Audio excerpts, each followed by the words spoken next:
Hey, what's up everybody? It is Kellen here from Start Your Systems, and welcome to another edition of MX vs ATV Supercross Encore official track gameplay videos here on the channel, where today we are playing the 2017 Oakland Supercross track. You can see I've already ran a lap on our 103.2, so I'm going to try to beat them and do 10 laps today. We're going to have some good old fun here.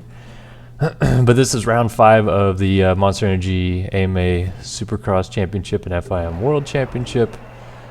And yeah, another track built here by the MBASX Encore crew. So cool beans, another fun and adventurous day of playing this game for us. How will I do today?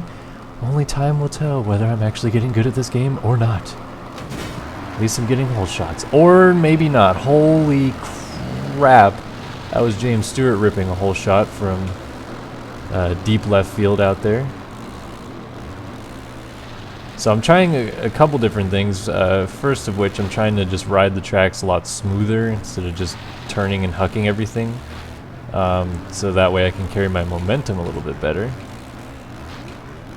But I also put on oversized brakes so that I can slow down a little faster since it is Supercross. I've had people recommend to me that that's not the brakes I should be running in this game because they slow you down too much, like you get really cranked out in the corners if you use oversized brakes. But I figured I'd try it out, why not? And I'm not really sure what to do in this rhythm section yet. I've got pretty much every other rhythm section on the track really figured out. But yeah, that rhythm section I'm not getting.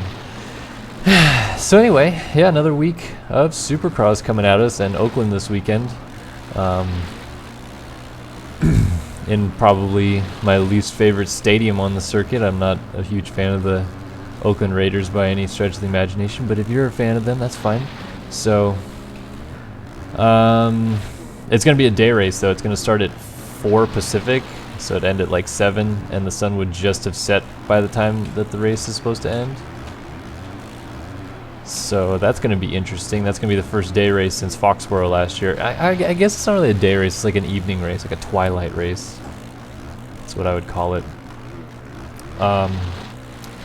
And should be pretty good. 5th round of the West Supercross Championship, which was very entertaining. I actually went to the Supercross in Glendale this last weekend with some of my buddies. And that 250 race was freaking awesome. I think McElrath got a little bit screwed there at the end by some lappers getting in his way.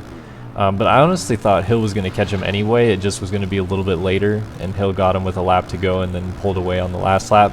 So maybe it would have been a little bit more of a challenge on the last lap, whereas Hill got him, pulled away a little bit, and then McElrath really charged hard right at the end to try to get him back, but he did not end up doing so. But the racing is just freaking awesome in that series, and I tweeted out on right after the main event had happened, and I said, man, if Aaron Plessinger never wins a 250 Supercross title in his life, it's going to be because that tall drink of water cannot freaking buy a start to save his life. And it is so true. He literally got like the worst start of all the championship contenders. He was like 10th or worse, I think, on the start, and charged through the field and got up onto the podium again. But I mean, like, come on, guy. Or not, he didn't get on the podium. He just missed the podium because Faulkner got on the podium, but he got to Faulkner, which was crazy because those guys were really far ahead of him. And one of my buddies that was sitting next to me, Kyle, I guess he had kind of kept track of how far back Plessinger was at the beginning of the main event, time-wise, or like near the beginning, versus where he was compared to Hill and McElrath at the end of the main event. And I guess he made up like 6 seconds on track, even though he was in traffic for most of that, comparatively to them. So he was like really ripping through the field to get closer to those guys, and only ended up, I think, 11 seconds behind them at the end or something like that, is what he was saying. I don't know if it's true or can confirm or whatever. But yeah, it's pretty cool. 250 championship's awesome. 450 championship we thought was going to be a snoozer after Kenny unfortunately breaking his arm, and that's exactly what did happen. I don't know if you guys knew that or not, but he broke his forearm in multiple places, dislocated his elbow, dislocated his wrist. He's going to be out for a while, may even be out for outdoors is what they're saying. So really hope that he's able to make a full recovery and not be too screwed up from this whole fiasco. But yeah, I mean, it really seemed like after that, and then Dungey dominating his way to victory at Anaheim, and really was the only challenge at San Diego for Roczen, that it was just going to be kind of a Dungey walk in the park. And I think a lot of people echoed those same sentiments, where they thought, here we go, Dungey again, just going to take 10 victories and cruise to the championship and all this stuff like that. But then Tomac had a great start and immediately started pulling away by chunks of seconds every lap. So that made it a lot more interesting, because Dungey was, I think, just inside of the top 5. He took a little while to get to Cole Seely, and then by the time he got to Seely, Reed had came from a little bit further behind Dungey to catch those guys. And then when Dungey and Seely started block passing each other, Reed just put it on himself to make some moves and got around Dungey, and Reed was doing a line in the first rhythm section where he was going 3-4, 3-2, and Dungey was trying to mimic that line, but he kept casing the quad, or he wouldn't try to do the quad in the middle there, so Reed was able to get away. So I was really happy to see Reed do well again, because I'm kind of the belief that it seems like when Reed starts up front and believes he can win, that suddenly he's able to, you know, get the feeling down and start really charging. And he was finding some lines that people just were having a tough time doing, and he's always great in the whoops, of course, so he was blasting through those guys in the whoops. But I feel like if that same Reed, you know, builds that confidence week in and week out, then we could see him potentially get up there, and maybe, I mean, I would love to see it win another race or two this year. I'm sure he wants to be challenging for the championship, but after his DNF, after he plowed into Pike at A1, I just don't know how feasible that's going to be for him to get up into the championship hunt. But I guess, you know, it could happen.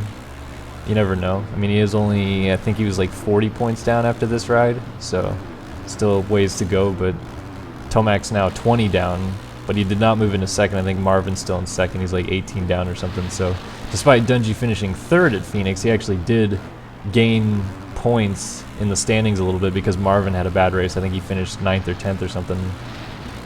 So unusually frustrating night for Marvin, although he's not usually very comfortable when it comes to the West Coast rounds. He won his 250 Supercross championship on the East, and he always claims that the West rounds are too slick and slippery for him, and then the whoops were very, very challenging, and you had to blitz them to be fast in them, and Marvin's still not really seemingly comfortable blitzing whoops consistently. So I think once the series goes back east, you'll see Marvin start to break through a little bit, like he did at Atlanta last year, and he was really good in Detroit and stuff like that. He's really good on those more rutted technical tracks and stuff like that, which is probably why he was so good at A1, San Diego, and A2, because they're all more or less rutted technical dirt east type tracks, because it had rained the week before. But I don't know. I guess we'll see in Oakland this weekend, because it's supposed to be dry, and yeah, I'm sure Marvin will figure it out. And for the series' sake, hope he does, because otherwise it's just going to be Tomac and Dungey at that point, at least for a little while. As pretty much everybody else is a little bit wayward. I know Seely's still pretty close, but Seely is yet to beat Dungey this year, even when he went toe-to-toe with him this last weekend. So, but in general, it's a pretty interesting championship now that Roczen's out. It doesn't seem like it's going to be a walk in the park necessarily for Dungey. Not that it was going to be with Roczen now, but it certainly felt like that after Roczen crashed. And then to have a weekend like we had just this weekend, where Tomac was really good and Reed looked fast, and just in general Dungey looked beatable, was a little bit refreshing to have. So I guess we'll have to see what happens in Oakland, which is this particular track. Unique type of track, although it has a very, very, very, very similar layout to 2014 Phoenix, and a very, very, very similar layout in reverse to 2015 San Diego 1. Yeah. No, the only San Diego in 2015, I'm sorry.